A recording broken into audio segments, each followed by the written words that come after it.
Good morning. Welcome to the Celtic Way Morning Briefing Live. I'm Tony Haggerty. It's Friday, the 20th of October. Haggerty10 on the Twitter handle. And I'm joined today by Ryan McGinlay. Delighted as always to be joined by Ryan McGinlay at the Ryan McGinlay on the X Twitter handle, whatever it's called these days. But yes, how are you, sir? You all right? Did you miss me? I certainly did. Yeah, I had some good company yesterday in the form of other So, Ryan, but yeah. it's not often that I can say other Ryan. Usually it's the other way about. Usually I'm the other Ryan, but it was good to have Ryan Fitzsimons on the show yesterday. But at the same time, I'm very glad to have you back. Excellent. And we'll launch straight into club football any second now. But as you Thank can goodness. see, yes, the Celtic Way Morning Briefing has a new sponsor, and they are, as you see in the strapline at the top, MPH Group, and they are the number one for plumbing, heating, kitchens, and bathrooms. And we thank MPH Group for their sponsorship of the Celtic Way Morning Briefing, and it's brought to you by MPH Group, and they are Scotland's award-winning family-run all-trade specialist covering all of mainland Scotland. And every service you opt for automatically enters you into MPH's incredible holiday giveaway, and you could win a 7-night stay at the luxurious 5-star Moon Palace Resort in Cancun, Mexico. The descriptions to all the links are in this video. The description to all the links in social media sites, Facebook, and all that are in the description of the video. So take a look at them, and you'll see their phone number there as well. If you want to get in touch with MPH Group, they'll sort you out, and we say thank you to them for sponsoring the pod. And as we say every morning, you help us support top quality football journalism covering the club you love by hitting that subscribe button, guys. And it's www.celticway.co.uk/subscribe.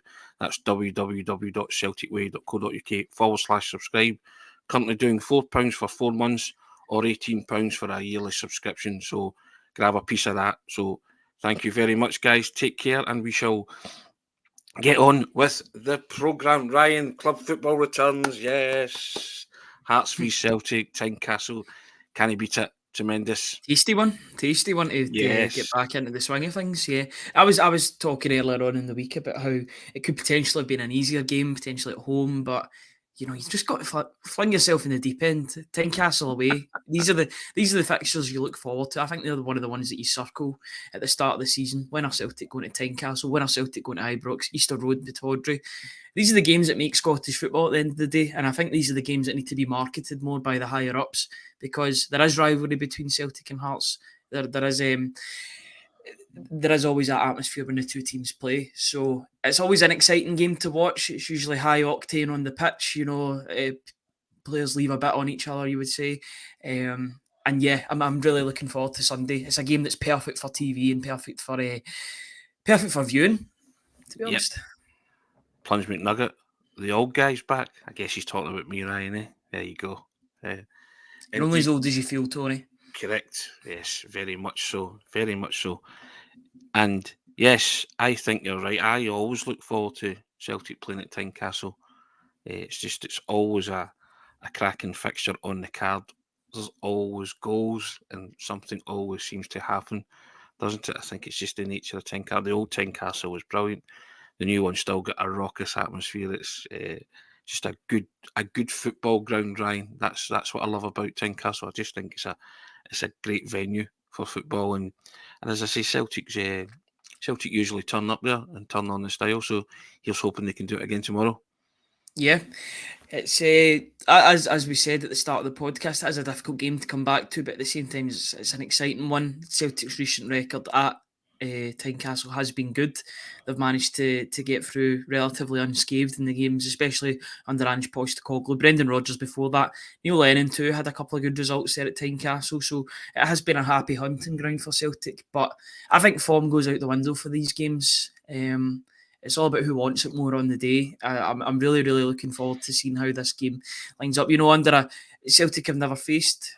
Have they faced Stephen Naismith before? Did they face him? I think they In have, fact, yeah. they did. They did Yeah. at the end of the season, Yeah, yeah. the 2-0 game. So that was him when he was interim, but now he's the head coach. They seem to have got that managerial situation sorted out. In Europe they had about 3 managers that they were interchanging. It's good for them that they've managed to get their manager in order. It's been a very up and down season for Hearts. Hearts, in my opinion, should be third place in the league most seasons. They are the third best team, along with Aberdeen, in the country, so they should be fighting it out with them. It just so happens that isn't the case. There's teams like St Mirren, there's teams Motherwell's that are pushing hard for those top 6 places and doing really well in the process. You're just hoping that Hearts don't get their form starting on Sunday. You're hoping Celtic can inflict a wee bit more damage on them, because they have been up and down this season. I don't think it's helped that they had European football to contend with at the start of the season. They were trying to qualify for the Conference League. That obviously didn't happen. And having that pile up of fixtures, I think, can hurt a squad, especially when it's a bit smaller than other squads. If it's not perfectly equipped for Europe, you are going to feel that later on in the season. So I think they're going to enjoy these international breaks when they come up, just to rest their players, even though it feels as if half the players go to the Australia national team. They've got so many representatives that play for Australia. But yeah, they're a good team. They've got some good players and players that can definitely hurt Celtic, but you just hope that Celtic can put on their A game and be too much for them on the day. The Francis Green comments, Celtic are settling down to the old routine, winning mentality, players on form. That's why I wanted a Hearts game immediately after the Kilmarnock game, because I thought they were excellent against Kilmarnock, so you're just hoping that they're also hoping that Brendan Rodgers had a chance to work with some of those players as well. And obviously the ones that were away in international duty, yeah, that's fair enough. But, another kind of couple of weeks of training for some guys and getting some injured guys back in the, from into recovery and rehabilitation, that's all going well with a few of them. So yeah, I can't wait for Sunday. It can't come quick enough now. And just the way he was speaking the other day as well, Brendan Rodgers, I think he thinks that they're in a happy place but can get to a happier place, Celtic. Yeah, and over the past couple of weeks and months, I've seen a bit of a shift in Brendan Rodgers' mentality. Well, not his mentality, but his overall mood when he's approaching press conferences. I think he was a bit miffed during the transfer window about the lack of deals that were happening, and that was coming across quite clearly in the YouTube videos when they released the press conferences. He didn't look at his happiest at that point, but I think he got in some of the players that he needed in the shape of Nat Phillips, Luis Palma, Paulo Bernardo to a lesser extent as well. And now he's in a good place. That Celtic TV interview, if you haven't had a chance to watch it, please do. It's absolutely brilliant. It's quite insightful into all the different things that he's been doing over the international break, from reflecting on the season so far to going to the St Roch's game last weekend. He seems as if he's a guy that's really, really settled now at the club. He knows where he's supposed to be. He's enjoying his time back. His decision feels vindicated to come back to the football club. He would have been having doubts before he went about how will the fans receive me, given how he left. Is it a good idea to go straight back in? Should I take a break? But no, he's came back in, and by and large, it's been a very, very successful period so far, and long may that continue. He seems happy, and a happy manager can only mean the best possible version of a manager, in my opinion. Yeah, and also a happy manager equals happy players, doesn't it? Because he exudes that confidence and optimism as well, and I like that too. Yeah, and he did cut a kind of happy figure at that St Roch's game. He flew in straight from Mallorca to be there, which says a lot about him in terms of he wanted to go and turn up, and he mingled with lots of supporters and stuff. So I think that's important as well when you do these things. And I, like you, Ryan, I think you're right. I think he's now comfortable in his own skin. With being back as Celtic manager, all the reservations that he might have had, I think, have been swept away, and they're being swept away by the fact that the team's hitting, starting to hit a wee bit of form. And as I alluded to the other day, what a week they've got. And if Celtic can win all of these 3 games, how happier will you feel this time next week? Hearts away, Atletico Madrid, the Champions League at home midweek, and Hibs away. I mean, these are the weeks that you live for when you're a football manager, and I think Brendan Rodgers and the players will be living for this week, especially because it doesn't come much tougher. As I say, the only one that would be tougher would be an away trip to Rangers and amongst that Ibrox, but they've already gone to Ibrox and won without any fans, and they're going to Tynecastle tomorrow with a very small contingent of supporters, and you can say what you like about that. At least there'll be some supporters there, Ryan, but I don't know what your thoughts about the fact that it's reduced numbers, but it seems to be the norm for teams now to cut allocations of Celtic and Rangers fans, isn't it, when they're travelling? Yeah, and I've got no issues with it as long as they sell those tickets. The issues I've got is when these allocations are cut, but there's still empty seats, because I'm looking at the game. Yes, I'm looking at the game selfishly as a Celtic supporter and a Celtic journalist as well. But I'm also looking at the Scottish game as a Scottish fan and a Scottish enjoyer of the league, the Sun's Premiership. When you see, especially on TV, when you see empty empty stands, it's just a bad look. You know, you never see that down in England at all. Maybe the only place you see that is Man City, but they're dealing with a generational thing where a lot of their supporters, or the supporters that they're trying to pry into things, are Man United fans, so they're trying to swap them from one way to the other. But when you see those spaces, it's just a bad look for the overall game. You know, for me, the one that stands out, and I don't want to name drop one team, but when you see like McDermott Park and there's only half of that main stand is filled up. Yes, Celtic will probably have two stands at either end, but you know, they could even extend that. It's annoying because there are fans that would want to go to the game. It's not like it's an excuse that there's no fans that want to go. Those seats would be available if the away fans, you know, were given them, and they would be filled if the away fans were offered that opportunity. But like I said, I've got no problem as long as they sell those tickets. I don't want empty seats. As long as those seats are getting filled, whether that be from home fans or away fans, then it's a better look for the league as a whole. But if you're just going to cut allocations just for the sake of it, just so there's less away fans, then I don't see the financial gain in that. You're not getting any financial gain because you're not getting fans through the door and through the turnstiles. It just makes no sense. Teams that, you know, teams that are trying to make money and trying to make a profit, and then they're not bringing in punters. That just doesn't make sense to me. Well, they can't use the finance argument then, Ryan, if they're turning down finances like that. Each to their own. It's up to each club to decide ticket allocations on their own. But and I'm fine with it too. But like you, when you've got a showcase game like Sunday is, you want to see a full stadium, don't you? And showcase Scottish football in all its splendour and its glory. And sometimes that doesn't happen when Celtic go to away grounds. I mean, I applaud the likes of Livingston. They just say, take as many tickets as you want, and Celtic fill that, and it becomes like a home game.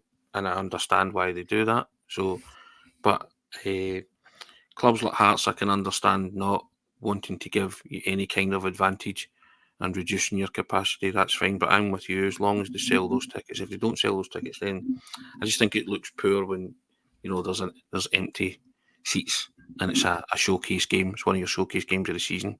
But I understand why they do it. They're trying to gain some kind of advantage as well. Don't want lots of Celtic supporters there cheering on their team. So yeah, it's, you know, it's kind of thin edge of the wedge, isn't it? Really, for some of these clubs. Yeah, two of the teams that cut allocation, and Hearts and Rangers, they're the two of the teams that have been hit the hardest with Celtic when they come to town, probably because, you know, Celtic have won the league at Tynecastle. Celtic inflicted drubbings on Rangers up until about 2018. Yes, there's been a couple of good results since then. Most of them have been at home. But you can see why they cut the allocation, because they don't want to see those scenes of the Celtic fans celebrating with the players after the win. You know, it becomes another home game because there's no home fans left in the stadium. It's only a large majority of away fans. I understand why they've cut the allocations in that regard. But, you know, from a financial perspective, I don't get it. When you could have people in, you could be making more money. If, as I've said 3 or 4 times, if you can get those home fans in, then I have absolutely no problem with that. You know, Rangers have got season tickets in the Broom Loan now, which I have no problem with. If they can put in spectators and punters, then that's absolutely fine. You know, because they're filling up the stadium. But it's if they're leaving empty spaces that I have a problem with, and I'll be very keen to see Tynecastle at the weekend. I'm hoping it'll be full, but I'll be a bit miffed if it's not. Yeah, I think a lot of Celtic supporters will feel like that as well, Ryan, to be fair. Smell the glove comes in. Next 2 league games in Edinburgh can set Celtic up nicely. Most certainly can. Alistair Ross, the injury situation is clearing up. Excuse me. Now time to push on and hit 5th gear. Yep, showed increasing signs of that against Kilmarnock. Andrew Galea saying the squad seems settled, but there's a few on the outer reaches kind of hoping to come in. Steve McDonald, it's all about being mentally strong. That's life. I think he's talking about the manager there, excuse me, sorry. Danny Boy, trickiest ground in the league to get a result, especially for Celtic. Fans are right on top of you, but trust Brendan, he thinks another 3 points. And Thomas Gallagher saying it's the biggest week of the season so far. And Edinburgh Sandwich in a must-win game against Atletico Madrid. Got the feeling that that's my sentiments as well, Thomas. Patrick McLaughlin asking how come Hibs got a full stand 2 weeks ago at Tynecastle. And Pete McGee saying lose at home with a full stadium or lose at home with a 2/3 empty stadium. It's a no-brainer. And Brown Warrior just saying it's pathetic and so small-minded at Tony and Ryan. So, yeah, I mean, I think people are having their say in this issue, Ryan, and it's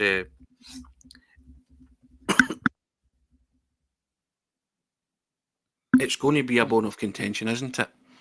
It always allocations. Yeah, when you cut allocations, when you go out with the norms or the status quo, then it's obviously going to bring opinions and quite passionate opinions at that as well, especially for fans that have been so used to going to these away games over the years. They've had good experiences, perhaps even when Celtic weren't as good, and they'd be going to these places not knowing if Celtic were going to win or lose. That is still the same with Celtic, even though they've got a good team at the moment. Hearts of the home team, they'll be expected to put up a challenge, and hopefully for them, or hopefully for their fans, for them, they would get something from the game. It's up to Celtic to go to the ground away from home, implement their own football. It's a good surface and get the 3 points, because draws are the same as defeats, in my opinion, in the league for Celtic. I don't, as much as I would like to see Hibs potentially do something at the weekend. They're a very up and down side, so you'd expect that gap would be closed just slightly when that game comes around on Sunday afternoon. I've seen stranger things, but it's up to Celtic to maintain that gap. That gap can't be shortened if Celtic keep on winning games. They've just got to focus on themselves and just get the job done. They've been doing that over the past few years at Tynecastle anyway. Just keep that form going and keep that gap maintained. Now, without putting too many spoilers in your predicted 11, I'm assuming your midfield's going to be the same, Ryan. That triumvirate, or are you take something extra special to dislodge any of them? I've called, in my article that I put up on the site today, I've called it the Trinity. This midfield three is the Trinity right now. Those three are just absolutely brilliant. They're the divine trio, you could say, in terms of Gregor, Hatate and O'Reilly. I think that's the perfect mix of hard work, guile, and a bit of magic as well, and ability. He's what are we saying, sorry? You're calling him the best Lon Charlton of the Celtic side at this minute in time, yeah? I don't understand that reference, to be perfectly honest with you. They were the Holy Trinity, I believe, at Manchester United back in the day, best Lon Charlton. So I just think this is it's the perfect mix, because you get the hard work of McGregor and Matt O'Reilly as well. That cannot be understated, how good he is off the ball. But then you've got the intelligence of Matt O'Reilly offensively, and Hatate's got the guile. He's got previous with playing at Hearts. Both in that first game against Hearts, where he scored the screamer by just past Craig Gordon. I always remember the noise that makes as it hits the back of the net. It's such a satisfying sound. It's one of those ones that isn't even, it's a shot that isn't even in the corner, but the strike's so fast that Craig Gordon can't get anywhere near it. I know he's rehabbing his injury just now, so I'm guessing it'll be Xander Clark that continues in goals, although he is close to a return. But yeah, even in the last game, I thought Rio Hatate was good in the last game when Celtic won the league. I think he was wearing long sleeves in the first half, and then he changed to short sleeves. The sleeves were off, and the shackles were off as well for him. I remember, I think he got the assist for one of the goals, for Kyogo's goal. It was quite a great individual piece of brilliance from him, getting the cross in, and Kyogo put it past the goalkeeper. So he's a player that can single-handedly change games. We know that. We've seen it against loads of teams. We've seen it against Rangers. We've seen it against Kilmarnock recently. With that midfield three, if they do well and they play to the best of their abilities, I don't think Hearts have got anything to stop them. I think they could run riot at Tynecastle, to be honest with you. But it's up to them. They can't have an off day. All three of them have to be on form, and if they are, then I wouldn't foresee too many problems for Celtic, because if the midfielders play well, then it's been the case this season that Celtic win games. can't wait for your scoreline prediction at the end of this briefing then, Ryan. That'll be interesting. We'll get to that. Now, there are injured players coming back into the fray. Ryan, the manager, spoke about them. Nabrowski, and he was talking about Stephen Welsh and Abada, their timeline. December, that's all good news. There's lots of competition there for places now. As I say, we'll be putting our predicted 11s on the site, so keep a lookout for that. But it just seems to be kind of good news at the minute, Ryan. Lots of good news in terms of players coming back. The only one we spoke about him earlier in the week is Tillio that we want to see. Maybe he'll get a mention today.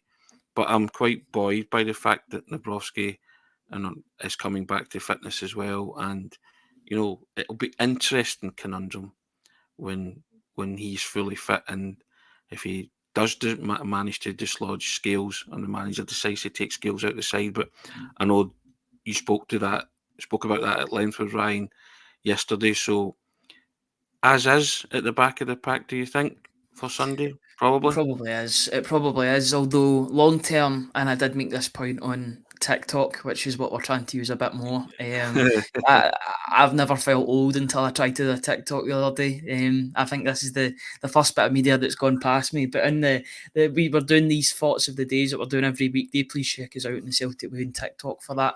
But in the thought of the day, I was talking about who's going to start alongside Carter Vickers on Sunday. It probably will be Liam Scales. It would be a bit of I think it would be too controversial to start Nabrowski, although I do want it to happen eventually. I think Nabrowski and Cameron Carter-Vickers, when they're both fit, they will be the starting two, with Lagerbielke, Scales and Welsh all fighting for that extra spot. That's a testament to Scales. Scales wasn't in that conversation at the start of the season. Now he is, and he totally deserves it. He's now a full international. Regardless of what happens at Celtic, he's now got a bit of a price on his head.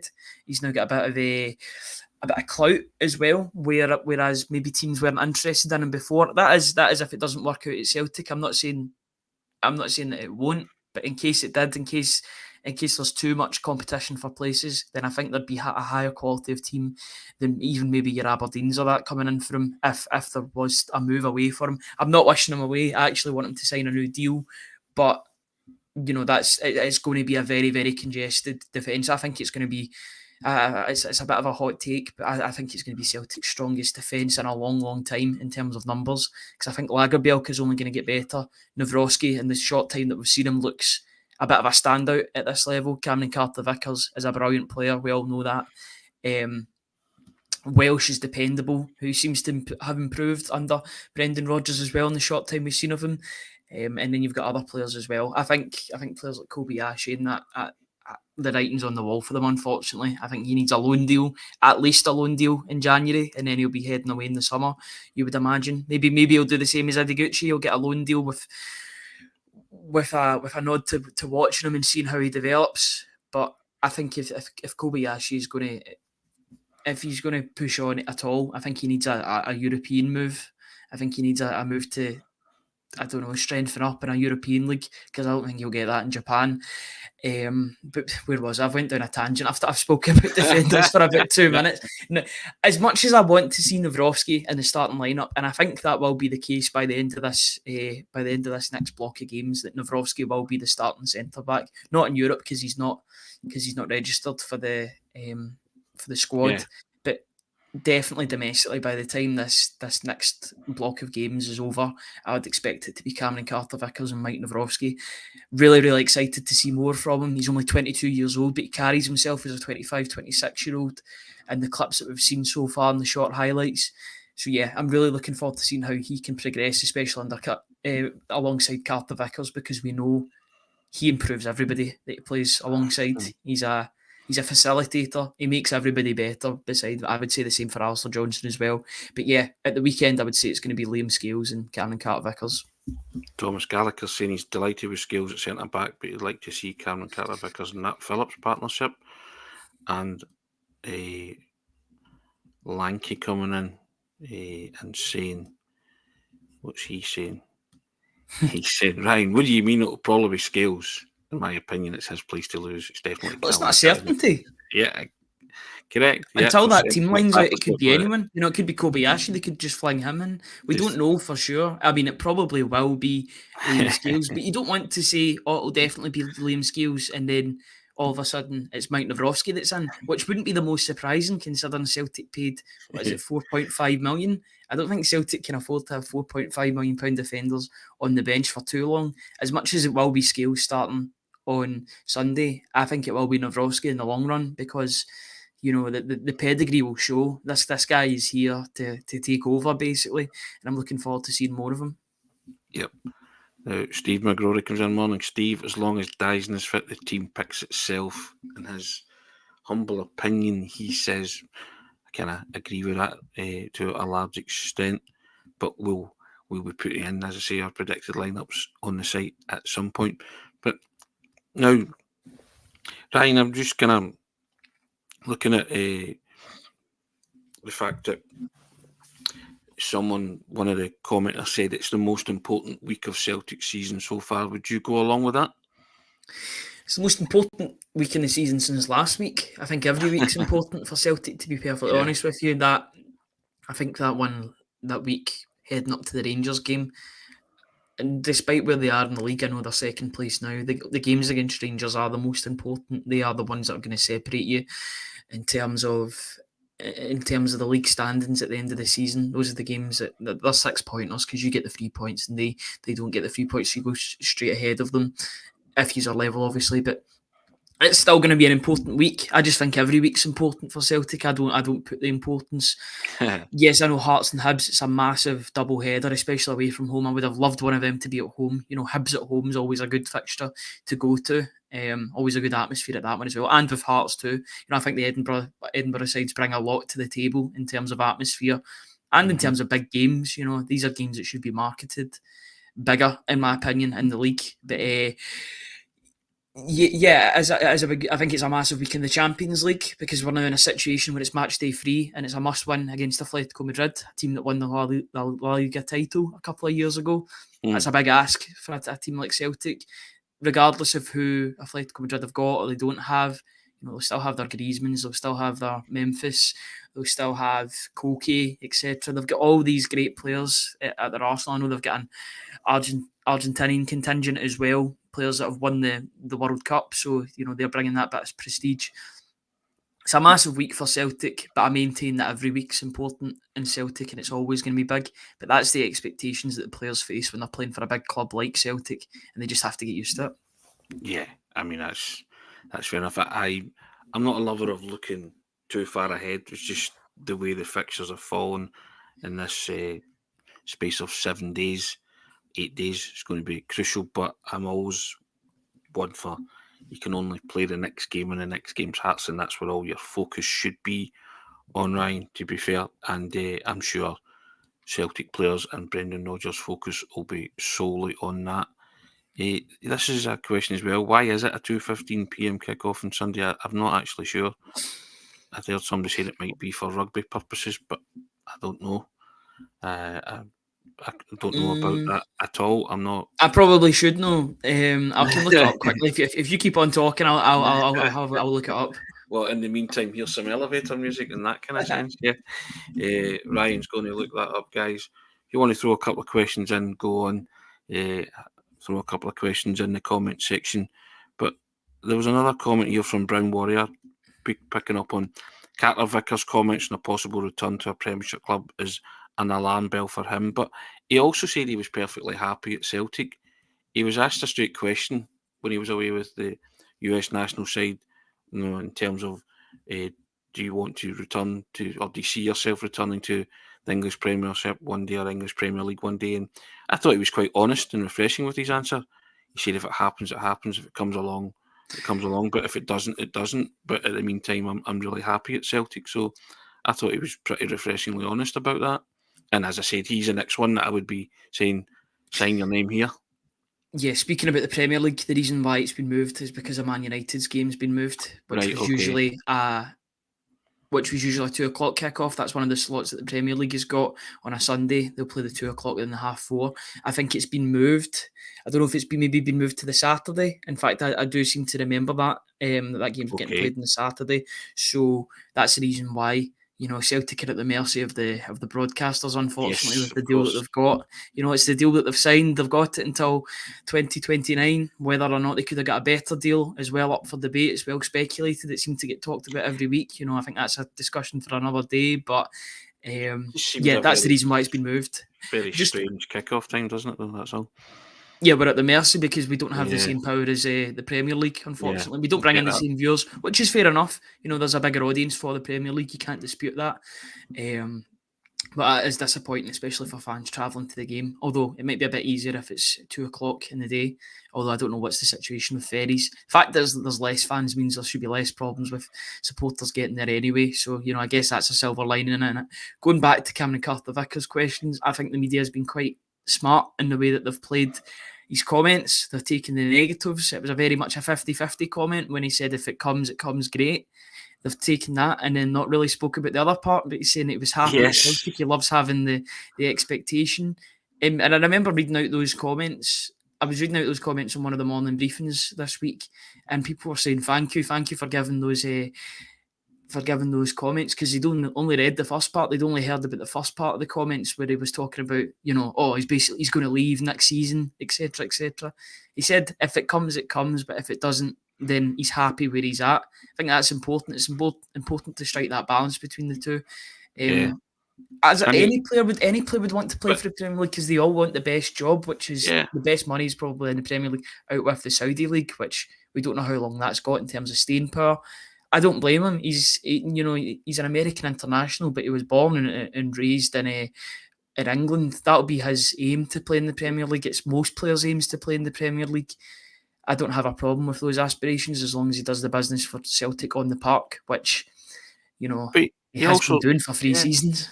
He also outlined the reasons why he was happy at Celtic too, which was part of the bigger quotes that weren't used or were used sparingly. David Reid, he's answered the question transparently, and he said he's happy.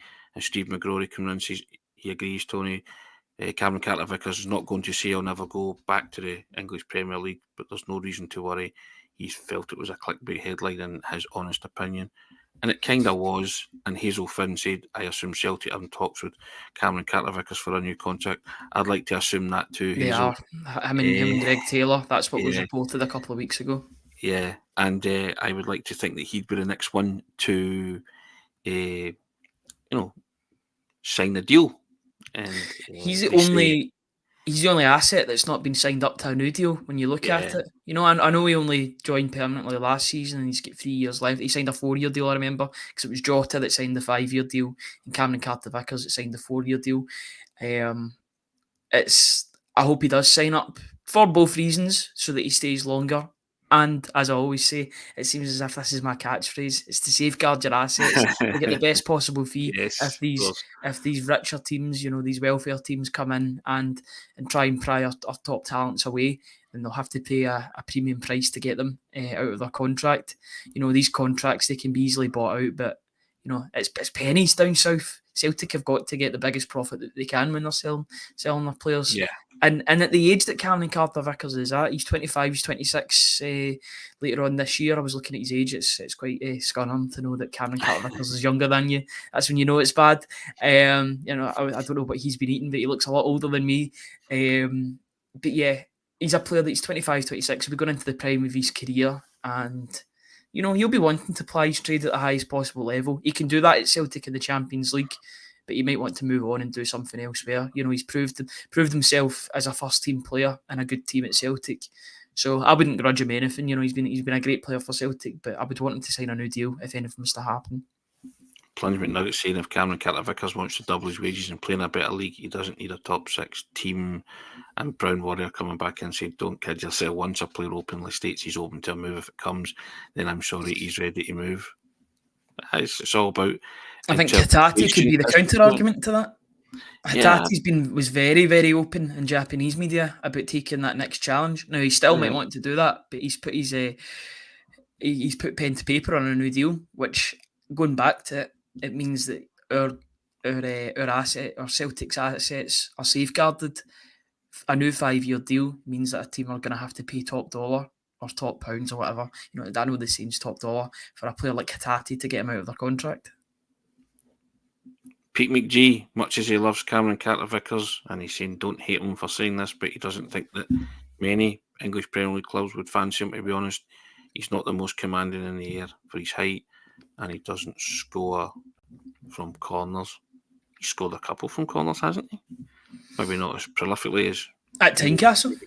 He scored a free kick. He scored from a header from a free kick. Set piece, yeah. He scored from a corner at Easter Road, didn't he? 3-1 game. Celtic, yeah, but it wasn't even a header with that. It was such a deft clip, wasn't it? There you go. He's not scored a goal in the league since he signed permanently. It's been in cup competitions that he scored. I mean, that goal he scored at Tynecastle was in the Scottish Cup, so he's still to break that duck since signing a permanent deal with Celtic. Because obviously, when you check Wikipedia and you see the 0 next to their name, you're like, Carter-Vickers has scored, but they only count the league appearances for goals on those wee sidebars, so it can be quite misleading.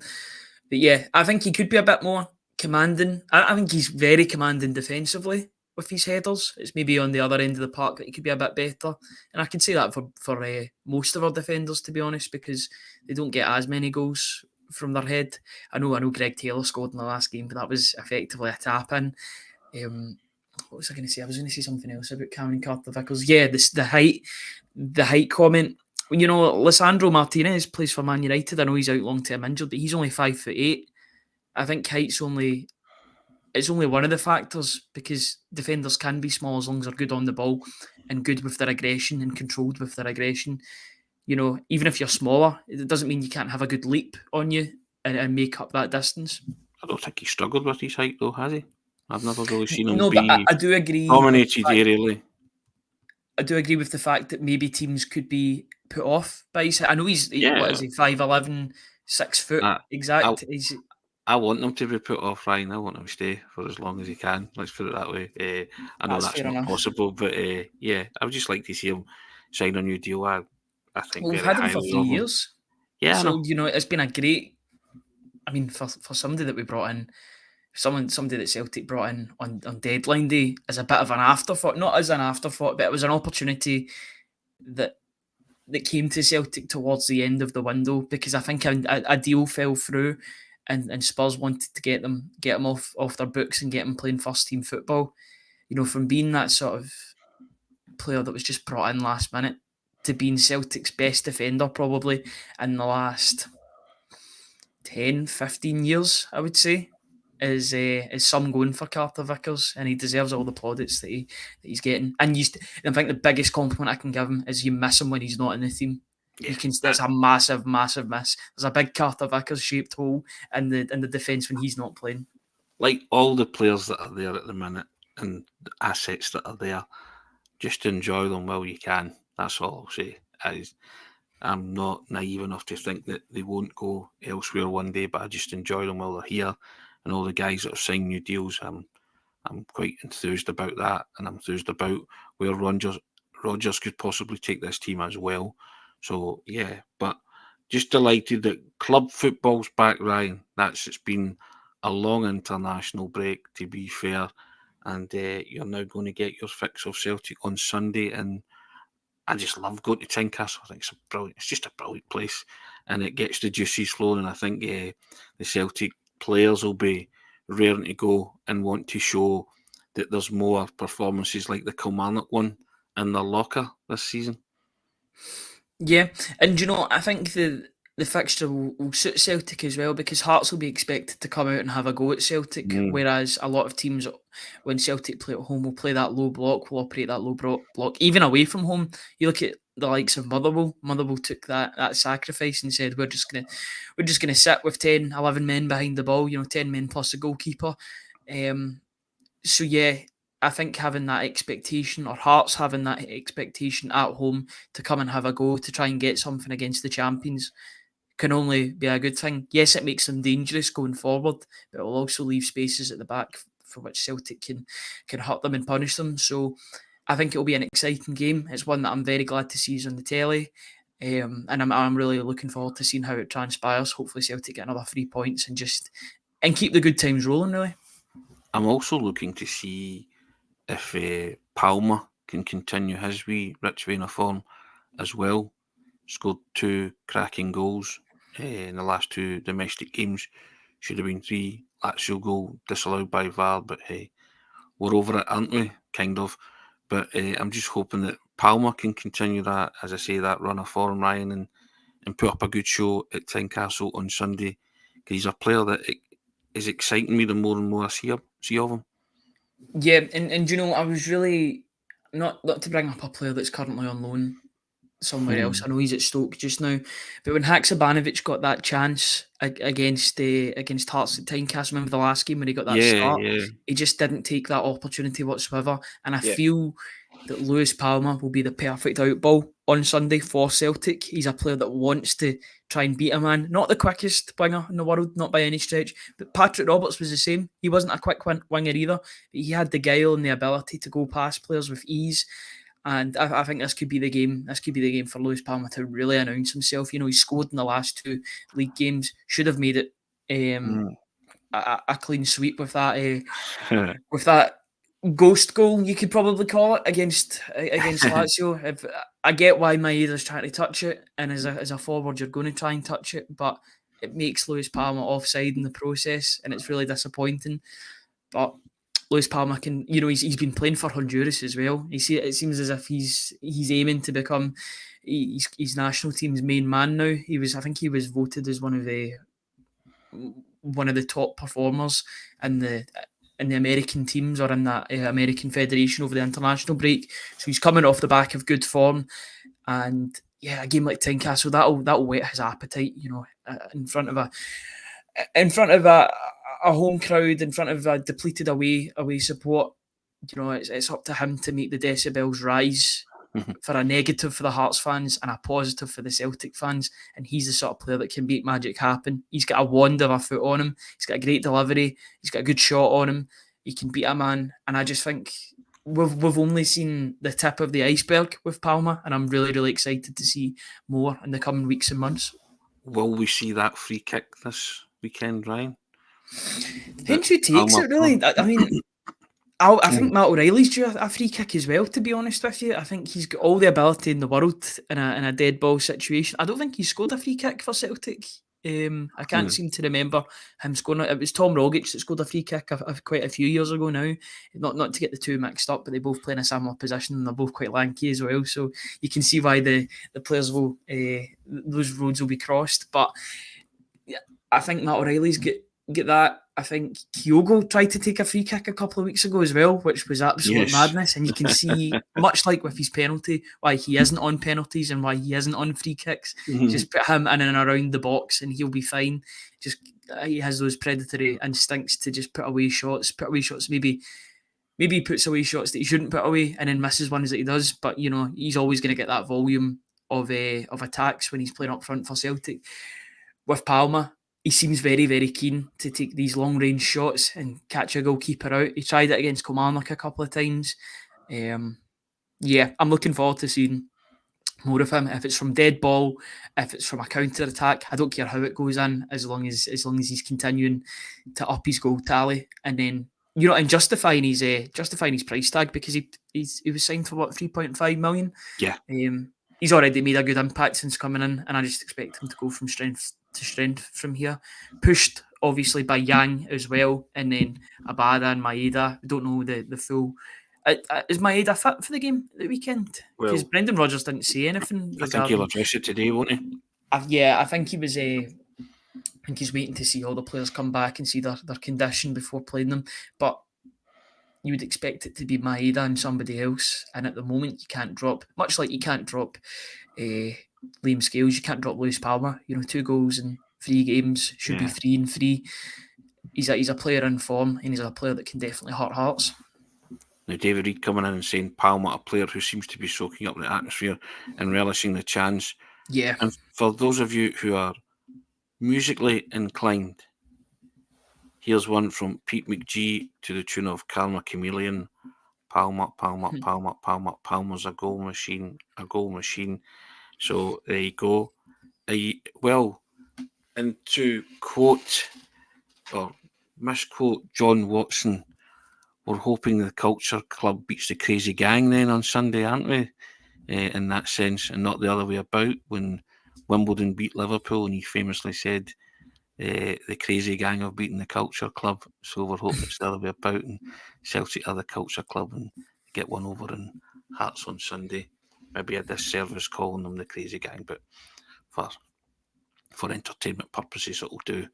They're always robust in the challenge, aren't they, Ryan, at Tynecastle?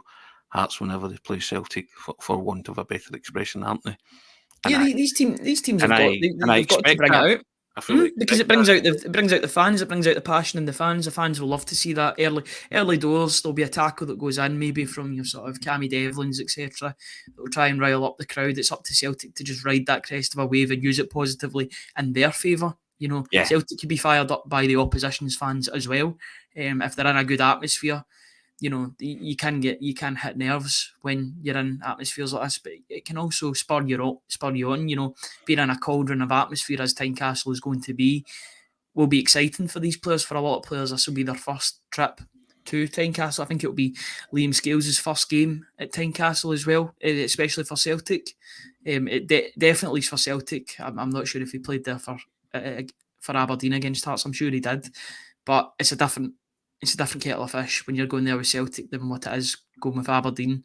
So it's all about how you handle that pressure, handle the expectation of going to a tough away ground while still being expected to finish the job or do the job that's in front of you. I mean, I've no qualms about Celtic going to Tynecastle on Sunday and getting a result. I think the team are shown that they're capable of doing this. They're just grown in stature, grown in confidence under Brendan Rodgers. If you're as good as your last game, then fine. And Steve McGrory saying the way Celtic handled Ibrox, no fans, makes them think that they can handle anywhere. Totally agree with that. I think the players are just programmed now. They know what to do. When the manager sets them out and sets them up, they're playing to a different style from what the Celtic fans are used to the past couple of years, but they're growing into that. And like the manager, I think the players are now comfortable in their own skin in a Celtic jersey. And, I've seen them do that. It started at Ibrox for me. Thought they coped very, very well with that situation. And then on the last game against Kilmarnock, that was the best performance of the season, ... so far. Now I'm expecting even more improvement, and I'm hoping to see that against Hearts, and I think we will see that against Hearts. Yeah, and it's no coincidence that Celtic started playing better when Callum McGregor started playing better, and it just shows the importance of the captain and the captain's role, both as a leader and just as a football player in general. Callum McGregor is easily one of the best players in Scotland, probably the best in his position in that number 6 role, despite a lot of people thinking that he's playing out of position in that, where he should be playing further forward. I debate that because you wonder if he's still got the legs to play further forward and make those moves. I think it's better having him in that controlled position where he can just dictate play with his good passing. I know he plays in a different sort of role for Scotland, but game by game, it's good having him in that number 6 role to keep things calm, keep things connected from the defence to the midfield, because he can take the ball and run with it, or he can take the ball and distribute it to Tati O'Reilly or any of the wingers. So important to have him playing and playing well. You see the difference when he's not playing well. I think not that he stinks the place out. I'm not going to use language that's strong, that's as strong as that, but I think it's a noticeable difference when he isn't playing to the levels that you expect him to. And he was struggling against your Kilmarnocks away from home, St Johnstone at home. He did turn it on though, and he turned it on when it mattered at Ibrox against Rangers, in a game that Rangers probably should have won given the depleted squad. Callum McGregor stood up and was accounted for. He was so important in the middle of the park. Those runs that he was making, breaking the lines, just being unmarkable basically in that position. Just an incredible performance, and he's kept it going. I don't think he's had a bad performance since then. He's just kept it steady, nice and steady, and he's not missed a game. And as long as Celtic can get the best out of him, managing his minutes effectively while making him effective in the games that he does play, then they should be on to a winner with regard to the league. He's he sets such a high bar, Ryan. Let's put it that way. That it's only noticeable when he falls below it, and people are quick to comment on that when he falls below it. And yet he didn't have a great start to the season, but since Ibrox for me he's been, and that was when Brendan Rodgers said that was a Callum McGregor he knew from his time previous. Actually, the question that I asked him, and he was in agreement with that, and I think he has been since then. He's been terrific. He's been excellent, and I think everybody was aware that started the season a bit tentatively and maybe wasn't happening for him, but it's certainly happening now for the Celtic midfield.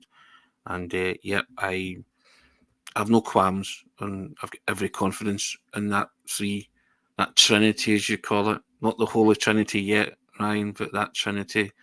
Not the best Lon Charlton of the Celtic side just yet, but they're getting there. They're getting there. They're the top pick at the moment, and that's what I wrote about yesterday. That's on the site. If anybody wants to have a wee look at it, it's in the description as well. The link to the article. It was at the moment the midfield that picks itself. That wasn't the case at the start of the season due to maybe. I think it was probably more down to a lack of form or a lack of understanding from Hatate with the new manager than an upturn in form in David Turnbull, because unfortunately you can maybe only say he played well in one game, which was the Ross County game where he scored 2 goals. You think of the game after that at Pittodrie, didn't take his chance whatsoever, was hooked at half time. Hatate came on, was injured, and then Oldenholm came on and took his opportunity. But it's all about that consistency, But if Hatate's consistent, then this discussion, this debate is a non-starter. Hatate plays if he's at the top level of his game. The only reason he's not playing is if he's injured or he's not playing to the best of his abilities. Until that time comes, and it looks unlikely because he's getting himself back into form. His game against Hearts was his game of the season so far. That midfield three picks itself, because Matt O'Reilly's the best player in Scotland right now and Cal McGregor's the captain. All of a sudden, those 2 places are completely accounted for. Nobody's going to break that midfield duo. And then with Hatate playing so well, nobody's going to break that midfield trio now. So it's up to the likes of Bernardo, Oldenholm, maybe to a lesser extent Iwata, and Kwon as well, who's not even made his competitive debut yet. It's up to them to stake a claim when that opportunity does arise. But at the moment, where is that opportunity coming from? Unfortunately, it's only coming from the bench for 25, 30 minutes because that midfield three is solidified. I don't think there'll be any changes for the next few weeks unless an injury happens. Yeah, I mean, I think it's the proof's there, isn't it? You're watching it with your own eyes as well. Now, that's nearly 53 minutes, Ryan. Probably going to have to give predictions. So I'll let you go first because you are speaking. You are speaking very confidently. I'm the eternal optimist, Tony. You know that. So I'll let you. I think both teams will score. Right. I don't think it'll be a clean sheet for Celtic but you would expect that going to Tynecastle. It's going to be a tough game, especially away from home against a side that's maybe down on their luck and down on their form, but they still have goal scorers. Lawrence Shankland is a good goal scorer at this level.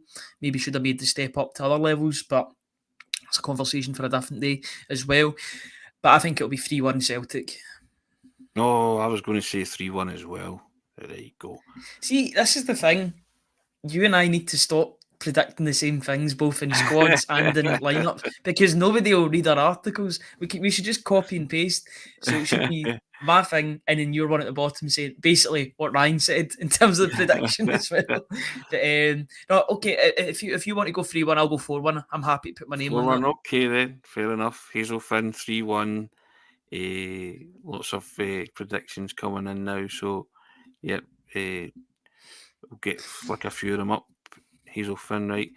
Pete McGee 2-0 Celtic, 1-3 Celtic, and Des Harkin 1-2 Celtic, 2-1 Alistair Ross, 2-1 Celtic, Stephen Kelly 2-1 Celtic, tight one. K-Matsu 3-2. He's saying that would be a thriller. Edward Moore 3-0. Great minds think alike, Ryan. I'm going to bring up this comment as well. 2-1, on you go. I'm going to bring up this comment from Thomas Gallagher. I'm sure he means 4-1, I'm sure he means a dash in between these. The shirt number on Rio's back is my prediction, unless he's predicting 41-0, in which case I cannot wait to write about the instant analysis of that. It could be a short book, a novel, if that's the case. I'm sure it's 4-1. Yeah, I would agree with that. 4-1, 3-1. That, so I think both teams will score. No, just noticed 3-1, 3-2 says Steve McGrory. 2-0 says Michael Gillen, and Thomas Gallagher 4-1. Yeah. I just noticed a couple of comments as well, and I do agree to an extent. It's with regards to, I was talking about Shankland a couple of minutes ago, and I think he's a very good operator at this level. He's going for a bit of a goal drought, I believe, at the moment. He's not scored as many goals as maybe Hearts would have liked. He's their main talisman up front, so they should probably be getting better from him. Brown Warrior comes in and said he would score plenty at Celtic. Ryan, no danger. I would agree with that.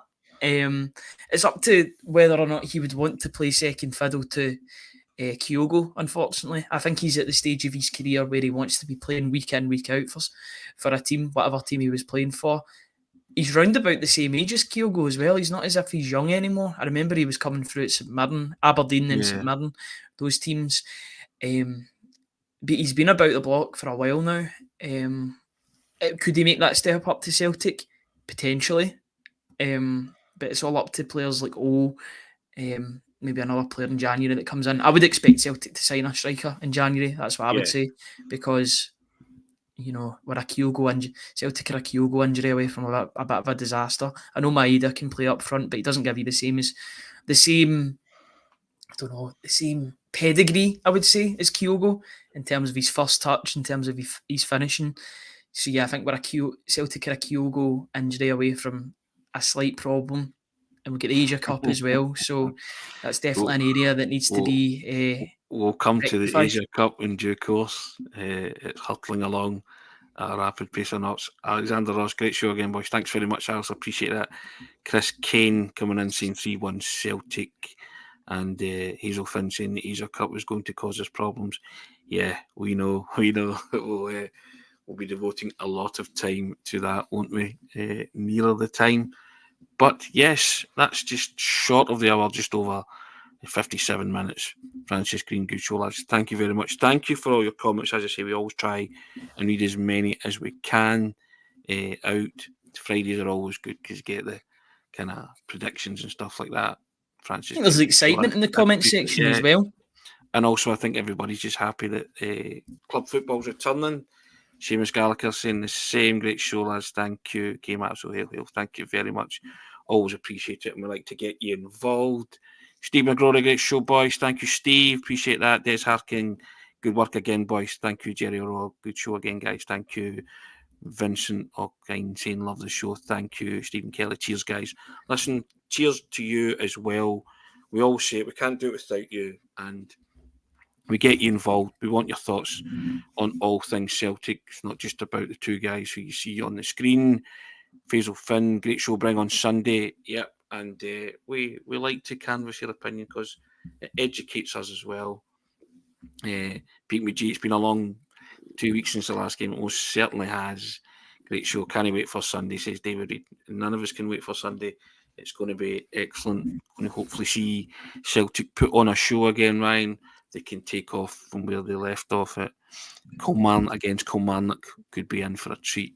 But tune in as well today. You'll hear Brendan Rodgers' thoughts. We'll get it up on the website in form of a Q&A, and whatever players there, we'll have the Q&A. We'll have the full transcript for you.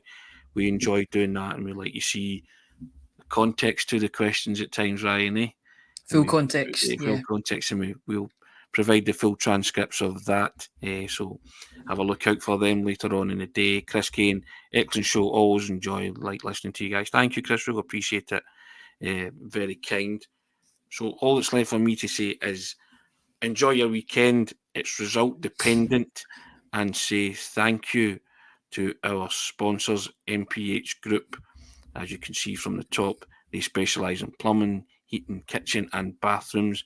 And the morning briefing is brought to you by MPH Group, and they are Scotland's award-winning family-run all-trade specialists covering all of mainland Scotland, and every service you opt for automatically enters you into MPH's incredible holiday giveaway and you could win a 7-night stay at the luxurious 5-star Moon Palace Resort in Cancun, Mexico.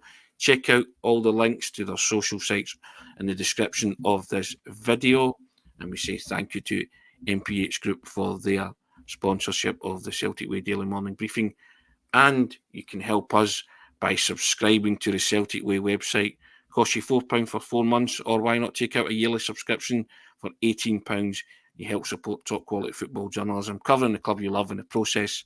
Hit that button, guys, www.celticway.co.uk/subscribe. That's www.celticway.co.uk/subscribe. And also log on to YouTube, hit the subscribe button on YouTube. YouTube videos are free, but we always like you to hit the subscribe button to see everything that's on the website. Ryan, stellar contribution as always. Oh, it's always a quick hour, isn't it? That's us over the hour mark. But hey, time flies when you're having fun talking about Celtic, Tony. Yeah, looking forward to being. Yeah, you go. Sorry. Yeah, looking forward to being back on Sunday as well. We'll be doing pre and post match stuff as well. I think you'll be at the ground, so I'll man the fort from home, and you can be at Tynecastle somewhere. Yeah, but we will endeavour to bring you both pre and post match reaction, both in terms of written content and video content. So just look out for that on Sunday afternoon. Take care, guys. Enjoy your weekend. Hopefully it's another beautiful Sunday, Ryan. Yep, fingers crossed. Cheers, guys.